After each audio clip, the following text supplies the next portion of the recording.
Hello everyone, back tuning into the third Autumn 2019 Analogues update from GWV.com. So done two updates for the Autumn of 2019 so far. This is your third one, and this is all building up, of course, to the autumn forecast that we will release at the end of August. We've got 3 seasonal model roundups to do between now and the end of August, where we get the long range models together, and we've also got our analogues updates to do. Eventually we're going to bring it all together at the end of August. Haven't got the date penciled in yet, but at the end of August we'll bring it all together and we'll release the GWV.com Autumn 2019 forecast. So this particular update is going to be focusing on spring data. We're looking at spring precipitation. So kind of like spring to autumn, something a little bit different for this one. We haven't done spring to autumn analogues before, but we thought we'd have a little look at spring precipitation data and look at the autumn that followed those springs. So that's what we're going to do for this update. I'll go on that for you very shortly. Just say that GWV's Sunny Roundup will be coming up later on this afternoon. So that's going to be quite an interesting watch, I would have thought. And we're also going to have the next update for Glastonbury, the second Glastonbury Festival update will be with you this evening. Big thank you to Analogues Guru James Ackrill for getting all of the analogues together for us. So as ever, James has been one that's really brought this together. So big thank you to James for doing that. Big thank you to Richard for our intro and exit GIF there. And just so it's going to be quite a long video, so if you can't watch it all at one go, then don't worry, you will be able to come back to GWV and watch the video on demand when you want, because this video will be placed on the autumn updates and forecast page with a written summary going over everything that we talk about in video. I'll get that for you this evening. So I think that's pretty much it. Get yourself a cup of chair, get yourself a cup of tea, maybe a couple of biscuits, and we shall get on with it then. So the main point about this video is going to be looking at spring precipitation data. This is how the rainfall anomaly stacks up for the spring of 2019 across the UK. You see that for the northern and western parts of the country, it was actually quite an unsettled spring, quite a wet spring. Down in the south and in the southeast, it was a much drier spring. Well, the first thing we're going to be looking at is autumns following springs with an England and Wales precipitation range of 181 to 192 millimetres, because that places the spring of 2019, which came out with 186 millimetres for England and Wales precipitation. It placed it right slap bang in the middle, in the centre of that range. So this is our first autumn following a spring with an England and Wales precipitation range of 181 to 192 millimetres. It's the spring of 1858. This one, quite an anticyclonic autumn, actually, with above average heights sitting up to our north, below average heights are in the middle of the Atlantic. The jet stream is doing something like that. The jet stream is going into a northwest-southeast alignment. We will be bringing in sort of east-southeast winds, so it could be quite a chilly spring. It's an anticyclonic spring. Remember, autumn is a transitional season, so in September, easterlies are going to be quite warm. In November, easterlies will be quite cold. Overall, a relatively dry spring, though, to start us off in 1858.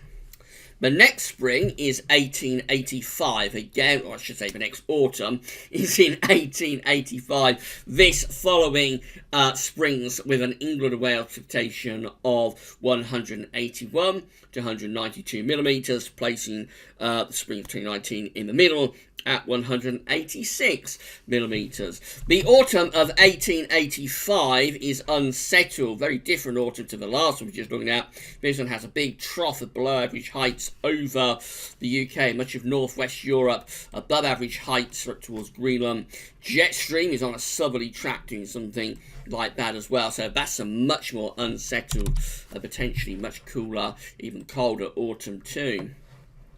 The next autumn is 1891, following spring England Wales precipitation of 181 to 192 millimetres. This one, unsettled spring, but this time the below average heights are out to the west of us. So we've kind of like got a ridge over across the northeastern parts of Europe, which means it's quite a mild autumn, quite an unsettled autumn, quite a mild autumn, with low pressure out to west. It's Atlantic driven, it's wet, windy probably sort of autumn, but also will be relatively mild too. The next autumn is 1898. This one again looks rather different, so no particular trend within these analogues so far for autumns following spring precipitation. This one is an anticyclonic autumn, and the high pressure tends to be centred more towards the east of the country, if anything. So again, a lot of dry weather, bringing up the wind probably from a southerly southeasterly direction. That could be quite a warm and dry signal for the autumn in 1898. The next autumn is going to be 1899. So we've got two back-to-back autumns here.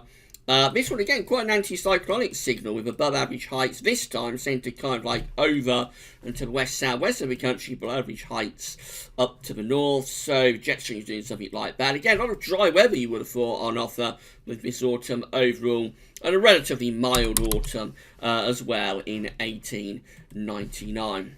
We get quite a gap and go through to 1912 next. So this is how the autumn of 1912 is looking. This one with above average heights out to the west of the country, below average heights to the east. So this is probably quite a cool autumn, perhaps quite a chilly sort of autumn, with the jet stream perhaps doing something a little bit like that. That could be a rather cooler and rather more unsettled autumn, especially for more southern and east parts of the country. Although the Atlantic is blocked off, so I wouldn't have thought it's an overly wet autumn. It's not an Atlantic on steroids sort of autumn. But probably cool, probably quite unsettled for that one. The next autumn is going to be 1917. Again, this autumn is following spring England and Wales precipitation of 181 to 192 millimetres. This one, very unsettled autumn. This is a really different autumn with below average heights strongly up to our north, above average heights out to the southwest. Jet stream is doing something like that. So this is a really unsettled autumn, and it is an Atlantic unleashed type autumn as well there. Very, very unsettled autumn in 1917, really, really wet. I've got the autumn of 1922 coming up next. This one is a bit different again. This one has below average heights to our east and above average heights out to the west. So again, Atlantic's blocked off. It's not particularly unsettled. I would have thought there's a reasonable amount of dry weather with this. Probably quite a cool or maybe even fairly coldish autumn though in 1922. I can envisage the wind will be coming in from kind of like a northerly direction. Got the autumn of 1927, the next in our analogues package, looking at spring precipitation data for the autumn. This one has below average heights, kind of like to the east-northeast of us, above average heights towards Greenland. That means that the flow of the jet is going to be going something a little bit like that. So it's a relatively weak signal, but you would have thought quite a cool signal there for the autumn of 1927.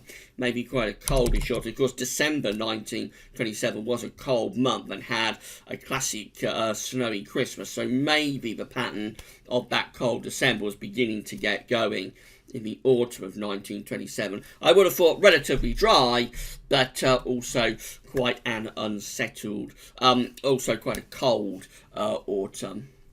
Our next autumn is 1934, again following England and Wales precipitation in the spring of 181 to 192 millimetres. This one's quite a cool, maybe even fairly coldish autumn, quite unsettled too, with below average heights through the UK and much of Western Europe, above average heights pulled out into the middle of the Atlantic.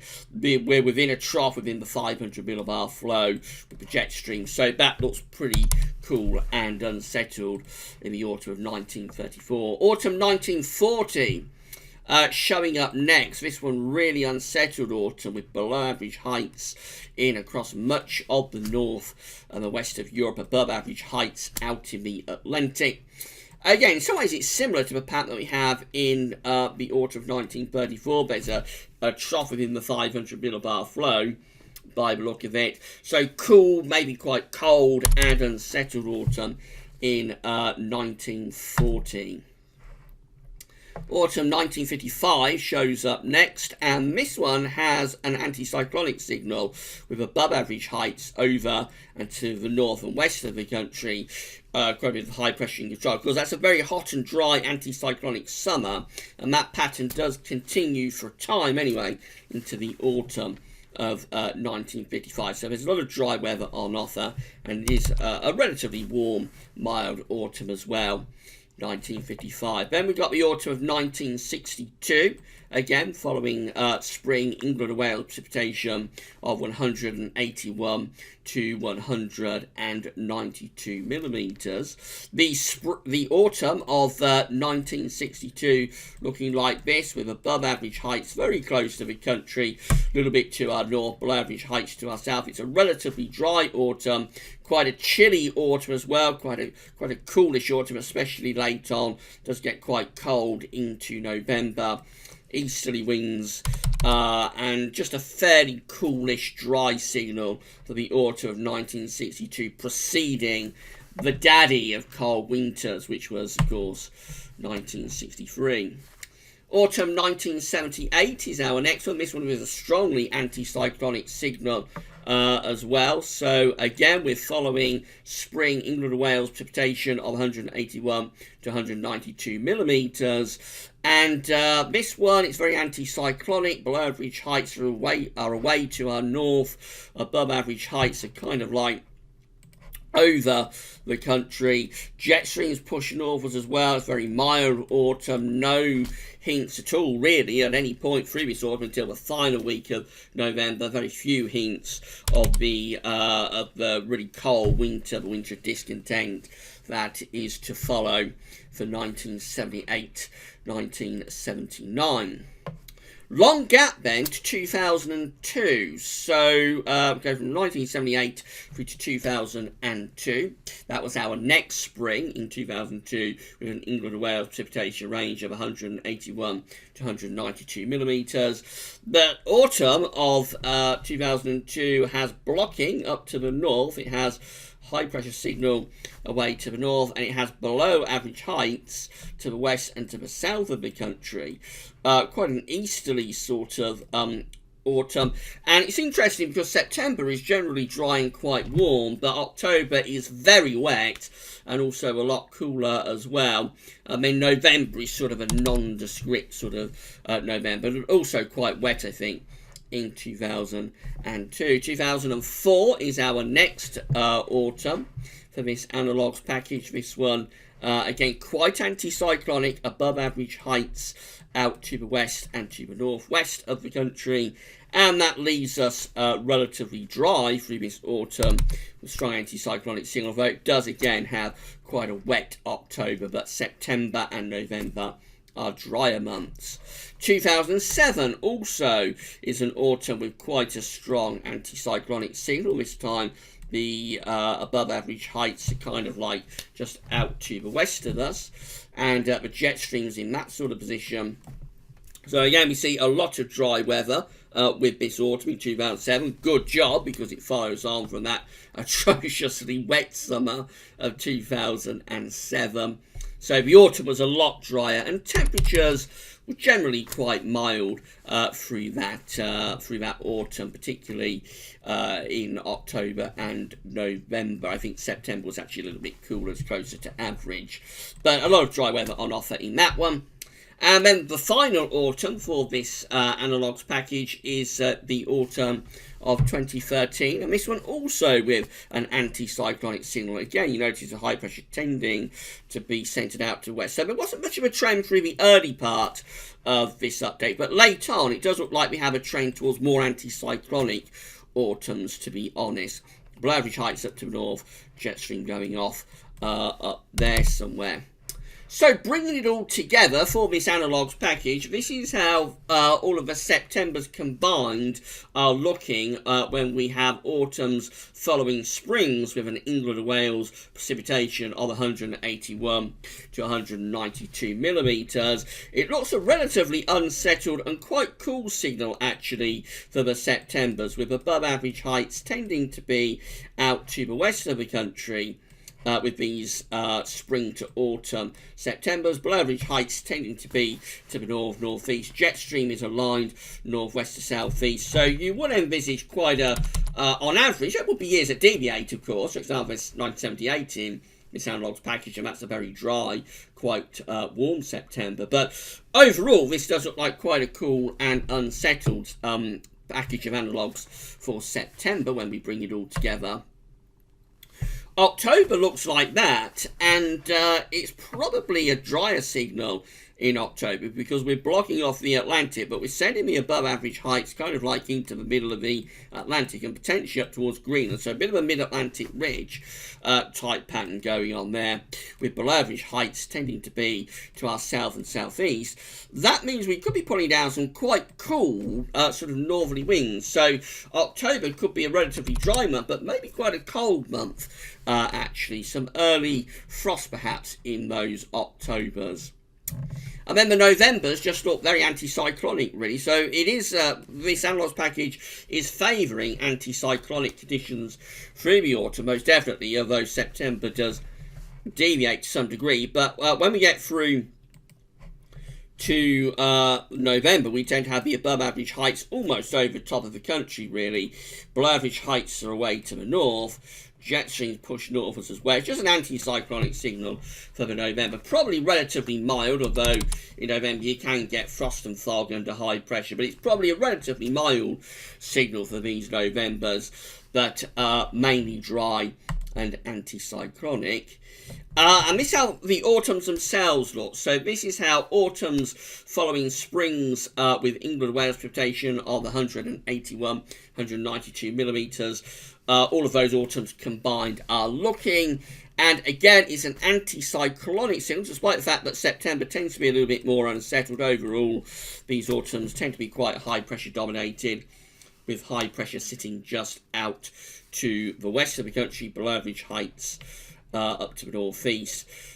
Probably quite coolish, especially in September and October. November does look milder overall, but perhaps more strikingly than temperature, it's really the overall pressure pattern that is strongly seems to be anticyclonic through these autumns, and also precipitation, which does look pretty dry through these autumns as well, even though September is a cooler and wetter month. Now, the second way we can look at precipitation is through the Central England precipitation data series. And we have had a look at that, and what we found is that many of the springs that we just looked at within the England and Wales precipitation series are also cropping up in the Central England precipitation data series. There's a big overlap between most of those springs. There are a couple of exceptions with this data series. There are a couple of autumn-spring combinations that we haven't looked at. The first one is going to be, actually, is that right? No, this is the first one. Got that in the wrong order. So this is the first one. It's 1879, the autumn of 1879, with above average heights out to our west and northwest. And again, it's an anticyclonic signal, you'll notice, but this time the high pressure is quite a bit further northwest of us through these autumns. So this is a cold autumn in a very cold year. The year of 1879 was an exceptionally cold year from start to finish, really. And this one just is a continuation of that very cold pattern, really, in a lot of ways, with, again, blocking sort of out to the northwest and bringing in quite a lot of northwest winds. Nevertheless, it is an anticyclonic signal again, just the fact that the anticyclone tends to be focused more towards kind of like a northern blocking pattern. And then you just saw this one. This is 1888. The autumn of 1888 also shows up in the Central and England precipitation series. By the way, the range for this with these springs is 114 to 127 millimeters. That places the spring of 2019 just in the middle at 123 millimeters. So autumn 1888, again, it's an anticyclonic signal. Again, it has the above average heights, high pressure kind of like to the west-northwest of us. So again, quite a cold autumn, really, with wind coming in from the northwest, especially chilly early on. I think September 1888 possibly has the earliest recorded snowfall across many parts of the country. So pretty chilly start to the autumn, and I think got a little bit milder later on. Other than those 2 years, all of the other years are pretty much the same. So if we combine all of those Septembers, we again come out with a very similar sort of pattern. I'll just go through the years again so you can see how much overlap there was. So remember, this is for Central England precipitation for the spring. And we've got 2002, 1940, 1888, 1917, 1962, 1912, 1922, 2013, 1899, 1927, 1978, 1898, 1934, 1891, 1858, 2004, 1959, just there, 1879, 2007. So you can see the big overlap that we've got here between the 2 data series. So there wasn't any point going through all of those years again. I've just shown them to you. But bringing the England and Wales precipitation data series together, of Central England precipitation data series together, I mean, this is how all the Septembers combined are looking. Below average heights up to the north and the east, above average heights out to west. Again, it's a more unsettled signal for September. Jet stream is doing something like that.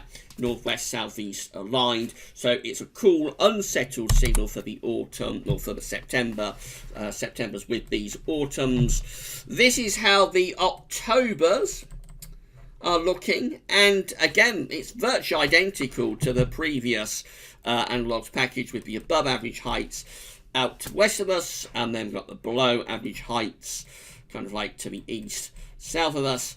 That leaves us doing something like that. The throw and with jet stream. All Novembers combined, again virtually identical whichever data series we take, whether it's England or Wales or Central England.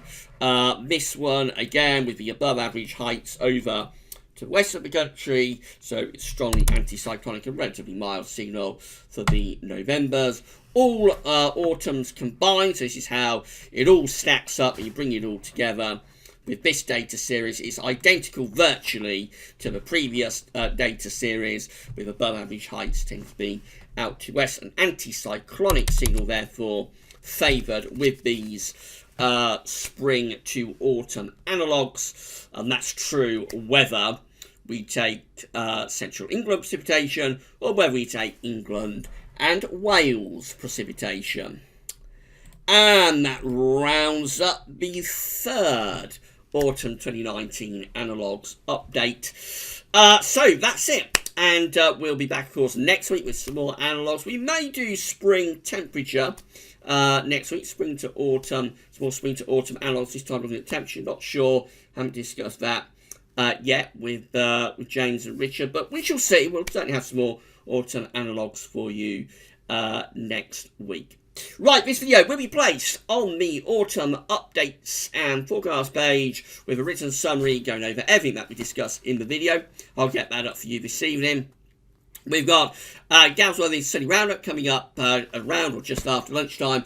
And then around 7 o'clock tonight, we're going to have the next update for Glastonbury. But that's all for now, and thanks for watching.